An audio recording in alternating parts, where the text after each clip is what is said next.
plan to have who will be the emergency quarterback in game? Shedeur. Yeah. Is Dylan Gabriel going to be like second quarter? He's out there because Flacco just needs a minute in the blue tent. Yeah, that feels likely. And if it's Shedeur Sanders and he starts balling, then what? Everything changes in a bat of an eye. Yeah. He's going in there, he's working hard, he's trying to improve every day. He's saying all the right things, trying to elevate his level of play. And remember, up until this past weekend, we did think there was a legitimate argument that he should have been higher on the depth chart than Dylan Gabriel because he performed better against Carolina than Dylan Gabriel had performed in the preseason game against the Eagles. It's just that obviously he nosedived over this last week, and so the tenor of the conversation changed. He really hasn't done it. I mean, he hasn't gotten in any trouble. I mean, he hasn't been saying the wrong things. He hasn't been a less than a model citizen focused on, being the best that he can be. He hasn't done anything. So I think that when we look at it, he's going in there, he's working hard, he's trying to improve every day. Kevin Stefanski made it clear that Shedeur Sanders will keep getting opportunities regardless of any new additions, identifying him as the club's emergency option moving forward. That stance set off fresh debate. If the Browns didn't plan to lean on Bailey Zappi, why bring him in at all? Zappi wasn't signed to be the starter. He's roster insurance, a safety net if the season throws a curveball. In practice, this points to Shedeur remaining the next man up at quarterback 1 if circumstances demand it. Cleveland's decision to add Bailey Zappi looks like a depth play, rather than a push to crown a new starter. It's a precaution meant to reduce the risk of getting thin at quarterback over a long season. By signing Zappi, the Browns keep their options open without committing to a full reset at the position. The move isn't about replacing Shedeur Sanders or Dylan Gabriel. It's about maintaining coverage in case injuries or other issues hit the room. Overall, the message is simple. Shedeur stays in the primary development and contingency lane, while Zappi provides stability and flexibility behind the scenes. I like the fact that they have him there. I think he'll be good in practice. He'll be good for some of those younger guys in helping them to prepare for a game and whatnot. The Browns added Bailey Zappi primarily to steady the room and support their young quarterbacks this season. According to Mary Kay Cabot, his day-to-day will center on helping install weekly game plans, getting the QBs ready for opponents, and being prepared to step in if injuries hit. Cabot also noted he could become a quietly valuable piece. At the same time, the move may hint that Dylan Gabriel is drawing trade interest. Several teams are reportedly checking in, especially after Kenny Pickett's recent deal. With Gabriel in the spotlight, speculation is growing that Shedeur Sanders could be only a few games from settling in as the number 2, creating a real opening for him. Stephen A. Smith weighed in as well, emphasizing Sanders' steady climb and the momentum he's built. He argued that even before the latest preseason outing, Sanders had effectively moved ahead of Gabriel on the depth chart. Aside from a brief stumble last week, Smith said, Sanders has kept stacking positives, communicating cleanly with teammates, and staying locked on development. In his view, the Browns recognize Sanders' upside and are banking on continued growth as he evolves into a more impactful presence in the near future. He really hasn't done it. I mean, he hasn't gotten in any trouble. I mean, he hasn't been saying the wrong things. He hasn't been a less than a model citizen focused on, being the best that he can be. He hasn't done anything. So I think that when we look at it, he's going in there, he's working hard, he's trying to improve every day. Stephen A. Smith underscored Shedeur Sanders' steady rise, emphasizing the real momentum behind his development. He said that even before the most recent preseason game, it was apparent Sanders had edged ahead of Dylan Gabriel on the depth chart. Smith added that, aside from a brief setback last week, Sanders has remained unbeaten, strengthened his communication with teammates, and is fully locked in on refining his craft. In Smith's view, the Browns clearly recognize Sanders' immense upside and are counting on him to keep growing into a more impactful, commanding presence as time goes on, a trajectory that reflects both his poise and the staff's increasing trust. Going in there, he's working hard, he's trying to improve every day. He's saying all the right things, trying to elevate his level of play. And remember, up until this past weekend, we did think there was a legitimate argument that he should have been higher on the depth chart than Dylan Gabriel because he performed better against Carolina than Dylan Gabriel had performed in the preseason game against the Eagles. It's just that obviously he nosedived over this last week, and so the tenor of the conversation changed. Stephen A. Smith's take lines up with head coach Kevin Stefanski's shifting approach to Shedeur Sanders. Lately, Stefanski has doubled down on developing Sanders and brushed off outside criticism. That's a notable change from earlier, when he downplayed concerns and offered sharper critiques. After the Kenny Pickett trade, the tone flipped. Sanders moved back into the spotlight with a real chance to prove himself. The timing matters, signaling the staff is ready to give him a genuine runway to show his upside. I'm committed to his development. just like all of our rookies. So we'll continue to focus on getting our guys better. And that's what we'll stay committed to, and that's what's important to me. Several analysts have weighed in on Shedeur Sanders' push for the QB2 job, and many point to Dillon Gabriel's size as a potential long-term hurdle to holding that role. Mike Tannenbaum praised Gabriel's calm, efficient preseason and acknowledged his skill, but he also flagged height as a meaningful disadvantage at the NFL level, one that could make a trade scenario more realistic. Talent and mechanics matter, he noted, yet measurable limitations can be hard to mask over a full season, which might jeopardize Gabriel's grip on the backup spot and prompt teams to explore moves. Nick Wright echoed a similar theme. He credited Gabriel's ability and upside, but didn't sidestep the obvious constraint: size. Wright argued that while Gabriel can sharpen decision-making and accuracy, he can't change his frame, and that physical profile may complicate his path to becoming a steady NFL starter. By contrast, when stacked against Shedeur Sanders, who brings broader physical tools and a higher developmental ceiling, the gap becomes clearer. That comparison highlights the specific challenges Gabriel must overcome, and why momentum may be tilting toward Sanders for the QB2 role. Gabriel, who through no fault of his own, commits one of my cardinal sins of quarterbacking, which is he's tiny. And so, he's tiny. Mike Florio, senior NFL analyst, weighed in on the Browns' internal debate and suggested the team is seriously considering moving Dillon Gabriel. He cautioned that dealing Gabriel could thin out the quarterback competition, but he also framed it as a strong opening for Shedeur Sanders to step forward. With added reps and visibility, Sanders could make a real impression and lock himself in as a valuable QB2 option for a team that needs stability behind its starter. Florio also noted that after Kenny Pickett's departure, Cleveland may be even more inclined to explore a Gabriel trade. By contrast, Sanders is essentially off-limits in his view because of his massive fan base and the public blowback a trade would trigger. With the conversation getting louder, Florio believes moving Sanders would do more harm than good for the organization's relationship with its supporters. That's why Gabriel stands out as the more likely trade candidate as the Browns try to manage depth, keep momentum, and stay aligned with their fan. This is one of the natural and foreseeable byproducts of drafting him. He comes to town with a built-in fan base. The mouth breathers, as you call them, are in tow. Not that I called them that, but you called them that. Yeah, They're there. Rich Eisen weighed in on Cleveland's situation, saying that if Dillon Gabriel is moved and Shedeur Sanders slides into the QB2 role, it's likely only a matter of time before he's starting later in the year. Eisen argued that the promotion would give Sanders the runway to cement himself, and he's confident Sanders is on track to become QB1 at some point this season. The momentum is clearly tilting towards Sanders, positioning him to take over when the opportunity presents itself. Big picture, Kevin Stefanski's message that Shedeur Sanders is the next man up if anything happens to Joe Flacco is just one part of a broader shift. Factor in Sanders' steady growth, the coaching staff's evolving view, and the ongoing chatter about Gabriel's future, and it's clear Sanders isn't being framed as a mere emergency option. He's a real contender for QB1. If Gabriel is dealt, that could be the final push that quiets the doubts and locks in Sanders as the Browns' future at the position, signaling a fresh chapter for the team. What's your read on Cleveland leaning towards Shedeur Sanders as a potential QB1? Would a Dillon Gabriel trade seal it? Or do you see a path where Gabriel still takes on a bigger role? How do you expect the battle among Sanders, Gabriel, and Joe Flacco to unfold? And what does it mean for the Browns going forward? Share your take. I'm curious where you land. So he says, this is exactly what he says. I'm told the footage of Shedeur Sanders meeting with the Giants is so bad that both the Browns and the Sanders family have threatened legal action if it is What in the NFL is happening right now?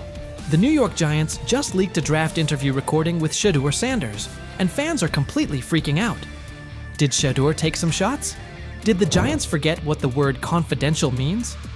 Or did someone accidentally hit reply all on something that was supposed to stay locked away?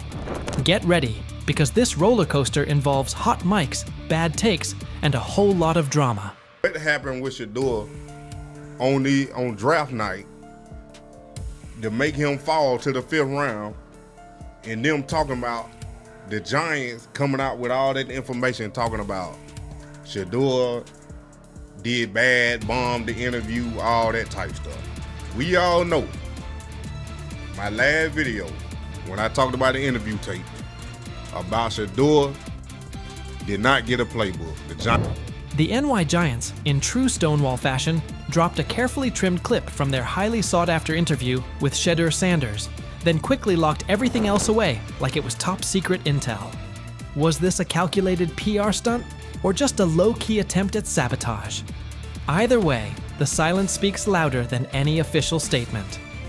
Fans aren't buying this half-baked version of transparency, and they're definitely not ready to just bench him and move on.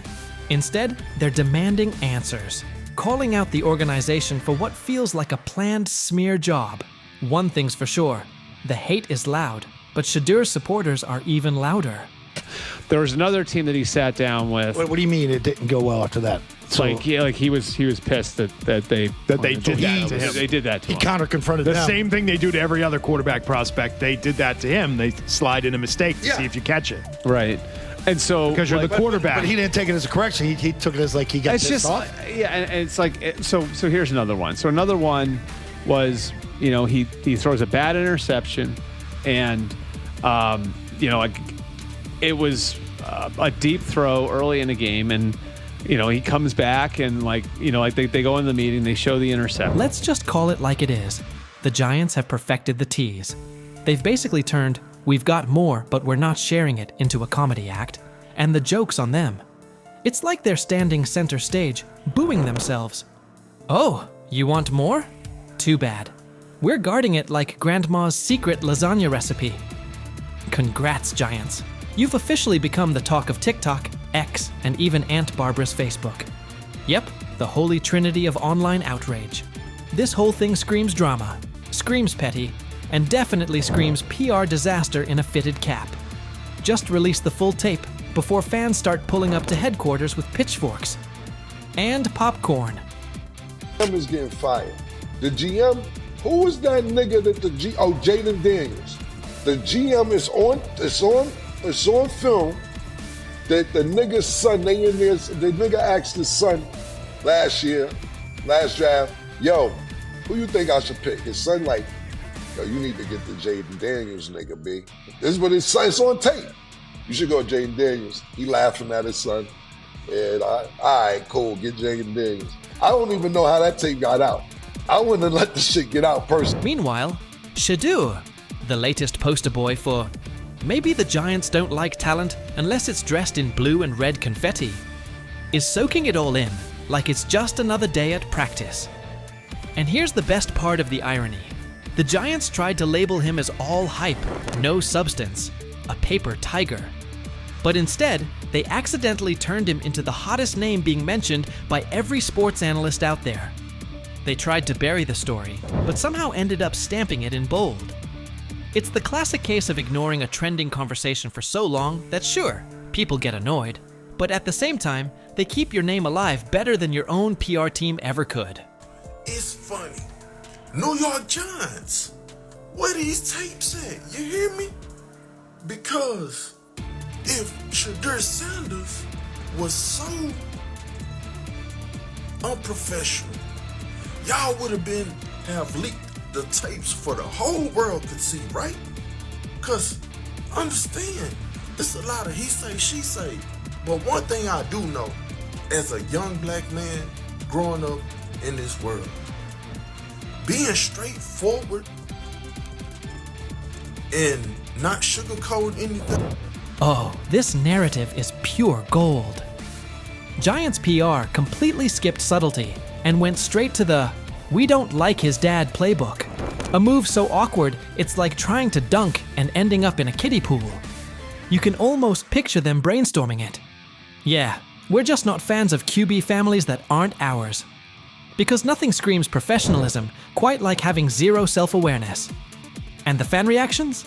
Absolutely priceless. That one little clip was all it took to set the internet on fire. Keyboards everywhere started lighting up. People are asking, why hide the good stuff? What are you trying to cover up? If there's really nothing to hide, why not just drop the full thing? And spoiler alert, they weren't whispering. social media exploded faster than a New York City grill on Memorial Day weekend. Them out. Another moment. What they do during the film and the combine and the meetings is teams will install mistakes intentionally planted in the install, and they want you to catch them. Shedeur didn't, and when a coach called him out, once again, it didn't sit well. It's like, bro, there's not many teams needing quarterbacks, especially since Pittsburgh appears to have a deal with Aaron Rodgers and Tennessee's getting Cam Ward. So you're down to the Giants, who are not in. And that brings us to the next tasty slice of irony. By refusing to release the full interview, the New York Giants probably thought they were hurting Shedeur Sanders' image. But instead, they ended up throwing gasoline on the hype train. Rather than shutting things down, they made him look like the kid who grabbed the last cookie and somehow got blamed for taking the whole jar. Only difference? This kid's got cameras on him 24/7, and he's handling the heat like a seasoned pro. Now, every move he makes is being broken down, every throw studied like it's a presidential debate. Fans are calling it what it is. They've lied on Shedeur. Some say the Giants just don't like his dad. And honestly, that might be true. Maybe this whole thing was just a cheap shot at Deion Sanders by extension. But here's the plot twist. The harder they try to drag him down, the more interesting his story gets. The Giants accidentally turned Shedeur into a walking headline, a controversy in cleats. They tried planting doubt, but all they really did was create buzz. He's no longer just a top draft pick. He's now a symbol of resilience, a narrative goldmine, and living proof that real talent doesn't fold under pressure. It levels up. And at this point, even if the Giants wanted to, there's no turning off the spotlight. Okay, so probably the most fun yet the most difficult thing I cover and we cover all year long is not games. It's the NFL draft. Because I've said this many times, you get lied to for a month to 2 months up to it. And so often during the draft, and every few drafts, there's a guy that really falls, precipitously falls. This year it was Shedeur Sanders, it's been Aaron Rodgers, it's been Dan Marino. Every few years somebody falls a lot. And so, but those stories don't come out until like the fall and after. Let's not overlook the fact that the hate is so strong, you could bottle it up and sell it as radioactive cologne. You can practically watch it leaking out of Giants HQ like toxic sludge straight out of a bad superhero origin story. But here's the twist. Maybe that's their superpower. Maybe the New York Giants really believe they're cooking up some secret formula, a cocktail of manipulation and media spin. But here's the thing. Every bit of shade they throw at Shedeur Sanders only makes his story bigger. Every time they try to box him in as some overhyped diva or question his character, they accidentally hand him another viral moment. And now, he's the underdog hero rising through the smoke. Let's be real. This isn't just about football anymore. This is about narratives, control, and how the establishment absolutely loses it when they're no longer holding the pen. And the real kicker? They still won't release the full interview. You've got NFL fans, media heads, and entire Reddit threads all chanting, "Drop the tape." Like it's some long-lost Beatles album. Meanwhile, the Giants are just sitting there, staring into the void like nobody saw this mess coming. Now, I don't know if it ever gonna get leaked or not. The tapes, the New York Giants have the tape. They definitely have the tape. It's confirmation that they have the tape. Shedeur didn't do nothing. It's what they saying he did. I'm gonna tell you what these mixed reaction right here. So we already know about the New York Giants, but the Pittsburgh Steelers head coach Mike Tomlin reported Miles Sanders' talent, but hesitated to draft him due to previous challenges with quarterbacks like Russell Wilson and Justin Fields, leading to more cautious approach. Las Vegas Raiders. Sanders met with Raiders at the NFL Scouting Combine and expressed enthusiasm about potentially joining the team. His familiarity with the West Coast offense and quick release was noted positive, though concerns about his ceiling. Guess is they go 0-4, maybe they go 1-3. Haslam's going to come down on Sunday, October 5th, and he says, I want Shedeur to play against Minnesota. and the staff's going to say, we're in London, it's rough. Just give us one more week. We don't want Shedeur having to go overseas. It's a big ask. And so they stave off the owner for a week. Flacco loses that game. I believe Shedeur starts Sunday, October 12th. I'll keep saying it.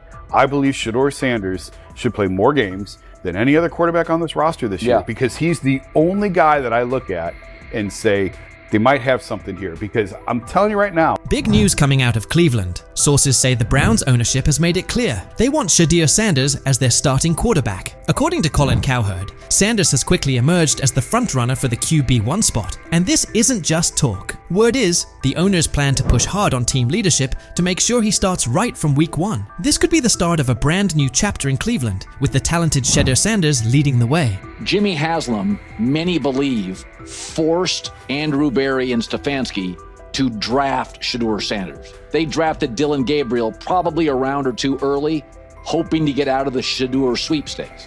So the question is, at some point, Haslam's going to come down and say, play Shedeur Sanders. Colin Cowherd also dropped some inside info about what's going on behind the scenes. It turns out it's not just the front office pushing for the switch. Browns owner Jimmy Haslam has been a major driving force in this decision. Cowherd shared that Haslam actually stepped in and pressured head coach Kevin Stefanski to go with Shedeur Sanders, even though Stefanski wasn't initially on board. In fact, Stefanski reportedly tried to stop it from happening by drafting quarterback Dylan Gabriel in the 3rd round, just 2 picks ahead of Sanders. But now, Haslam is once again inserting himself into the mix, pushing Stefanski and the coaching staff to start Shedeur right out of the gate. The pressure is building, and it's starting to look like Shedeur could be taking over the reins sooner than anyone expected. Still, Cowherd pointed out that despite the owner's strong push, the coaching staff and front office remain hesitant to throw Sanders in immediately. They're apparently exploring ways to ease him into the starting role rather than rushing him onto the field. But Cowherd made it clear, this move feels inevitable. The Browns' ownership is all in on Shedeur, believing he's the future of the franchise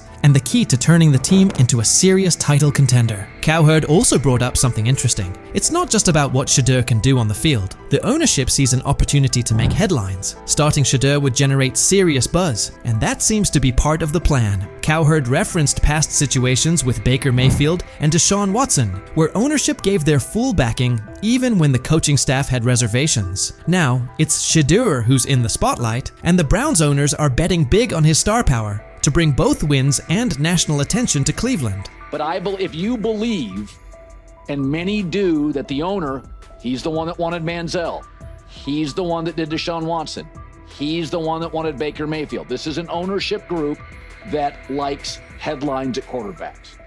Shedeur's a headline. Dylan Gabriel's not. I mean, look, we're paying attention to the Cleveland Browns. Cleveland Browns GM Andrew Berry also shared his thoughts on the matter, making it clear that the team didn't bring in Shedeur Sanders just to have him ride the bench. In a recent statement, Berry stressed that Sanders was drafted with the intention of competing for the starting quarterback job. He pointed out that Shedeur has both the skill and determination to go head-to-head with the current QBs on the roster and make a strong case to be the #1 option. Shedeur, we talk oftentimes about quarterback being the most important position in the sport. We obviously spent a lot of time with Shedeur throughout the process. He's highly accurate, can play well from the pocket.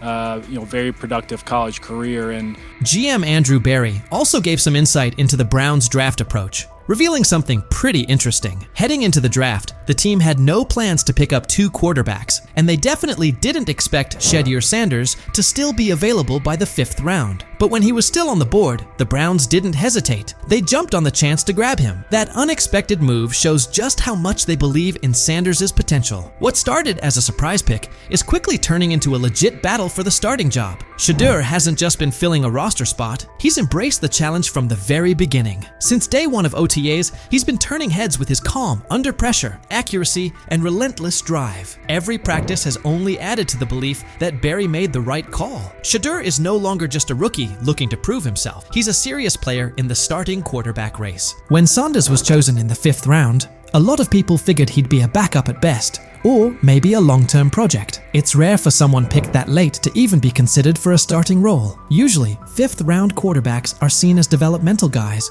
who need time before they're ready to contribute. But Shedeur is flipping that script. Instead of quietly learning behind the scenes, Sanders is making a clear impact during OTAS. He's confidently leading huddles, staying composed in high-pressure moments, and impressing the coaching staff with his smart decision-making. It's obvious now, he didn't come in just to watch and learn. He came to compete. His performance has changed the conversation, and he's now firmly in the mix for the starting job. What looked like a low-key draft pick at first is starting to look like a bold move with real upside. The buzz around Shedeur Sanders is growing fast, and he's become one of the most talked about players in Cleveland this offseason. You're drafted in the 4th round or later, you're instantly running with the 2s. More often than not, even the 3rd round or later, you're more likely running with the 2s. Though Shedeur is probably going to still be running with the 4s, the coaches suggested there's going to be a fair opportunity for everybody. NFL insider Peter Schrager says this year could be a turning point for Shedeur Sanders. Even though he was a 5th-round pick, Schrager shared that Sanders is expected to get a real shot to play, something that doesn't usually happen for quarterbacks taken in the middle rounds during their rookie year. That says a lot about how much confidence the Browns have in his potential. They're not just bringing him in to slowly develop over time. They truly believe he's ready to make an impact right away. Quarterback is always going to be looming in every conversation. So I think they're going to want to get those guys action, Gabriel and Sanders. I think they're going to want to have one veteran quarterback. I don't know if there's a value in having both of those veteran quarterbacks and then having 2 rookies on the roster as well.